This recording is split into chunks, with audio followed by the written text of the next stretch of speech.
और बात पश्चिम बंगाल में बदली राजनीतिक दशा की। बंगाल में सत्ता परिवर्तन हुआ, ममता बनर्जी की मुश्किलें और खासतौर पर पूरी पार्टी टीएमसी की मुश्किलें बढ़ी।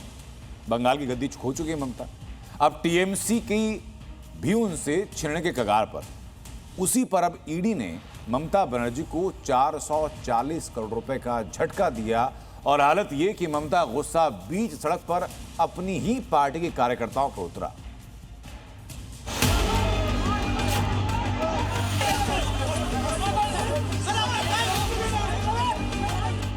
बंगाल में कहीं टीएमसी वाले पिट रहे हैं, कहीं दीदी अपने ही लोगों पर थप्पड़ बरसा रही हैं। ये दो तस्वीरें पश्चिम बंगाल में राजनीति की बदली हवा की पूरी कहानी बयां कर रही है। जिस टीएमसी पर हिंसा के बलबूते सत्ता हासिल करने के आरोप लगे, पिछले 15 सालों तक पश्चिम बंगाल में हिंसा को खाद पानी दिया, अब वही टीएमसी खुद हिंसा का कड़वा घूंट पी रही है और दीदी का पारा हार के बाद भी हाई है। मगर पश्चिम बंगाल में 15 साल का सत्ता सुख खो चुकी ममता की मुसीबतें कम होने का नाम नहीं ले रही हैं। अब दीदी को एक नया और ताजा झटका दिया है ईडी ने। प्रवर्तन निदेशालय यानी ईडी ने टीएमसी के बैंक खातों में जमा 440 करोड़ रुपए फ्रीज कर दिया है।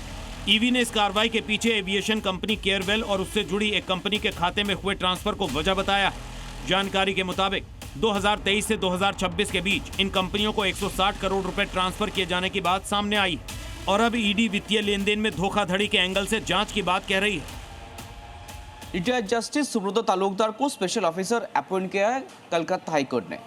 फ्रीज किया गया अकाउंट से डेली खर्चों के लिए अनुमति देंगे ये स्पेशल ऑफिसर। दूसरी तरफ जो फ्रीज किया गया अकाउंट है उसके बलबूते पर स्टेट गवर्नमेंट और पुलिस ने जो मटेरियल सामने रखा उसके ऊपर अदालत संतुष्ट नहीं है।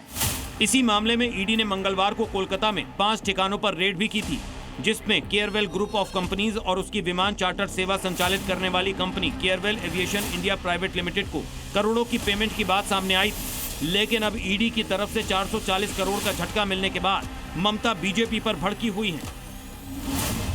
तो জঘন্যতম ঘটনা ঘটছে, এই পরিবর্তন কি বাংলার মানুষ চেয়েছিল?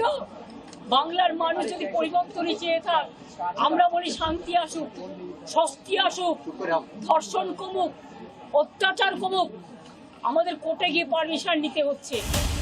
हालांकि टीएमसी का बागी गुट पहले ही इन खातों को फ्रीज करने की मांग कर चुका है। उनकी मांग पर तीनों बैंक खातों से निकासी पर रोक लगी हुई थी, लेकिन टीएमसी का कहना है कि पार्टी ने चंदे से जुड़ी जानकारी चुनाव आयोग और आयकर विभाग को दी है। हर साल पार्टियों के चंदे से जुड़ी जानकारियां चुनाव आयोग की वेबसाइट पर सार्वजनिक भी की जाती है। टीएमसी ने दावे में कहा है कि इलेक्टोरल बॉन्ड से जुड़ी जानकारियां केंद्र सरकार के पास भी पहले से ही उपलब्ध है। ये बॉन्ड भारतीय स्टेट बैंक की ओर से जारी किए गए थे और बाद में इनका विवरण सुप्रीम कोर्ट को भी दिया गया था।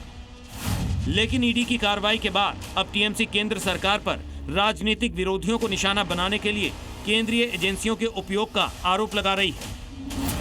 जो लोग कॉम्प्लेन कर रहा है अकाउंट के खिलाफ, रुपए के खिलाफ, वो लोग जो असेंबली इलेक्शन में कंटेस्ट किया था, वो हर एक आदमी तृणमूल का वो अकाउंट से हर एक को 25 लाख करके दिया गया।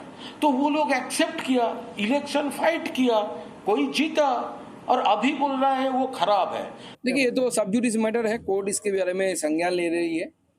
पैसा तो बहुत पैसा है, इतना पैसा कहाँ से आया, कैसे आया, इसके बारे में इंक्वायरी होनी चाहिए और इंक्वायरी हो भी रही है।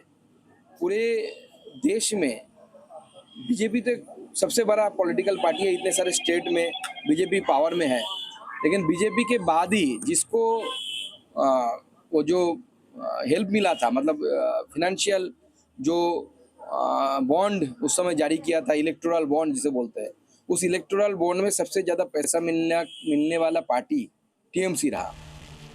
बंगाल में ऋतव्रत बनर्जी की अगुवाई वाले बागी गुट ने पार्टी संगठन के साथ साथ नाम और निशान पर भी दावा किया है और बागी गुट ने नेतृत्व की लड़ाई पर फैसला होने तक बैंकों से पार्टी खाते से लेन देन रोकने की भी अपील की थी, जिसके बाद बंगाल में दो फाड़ हो चुकी टीएमसी पर कब्जे की जंग के बीच 440 करोड़ फ्रीज होना ममता के लिए बहुत बड़ा झटका है। ब्यूरो रिपोर्ट, जी मीडिया।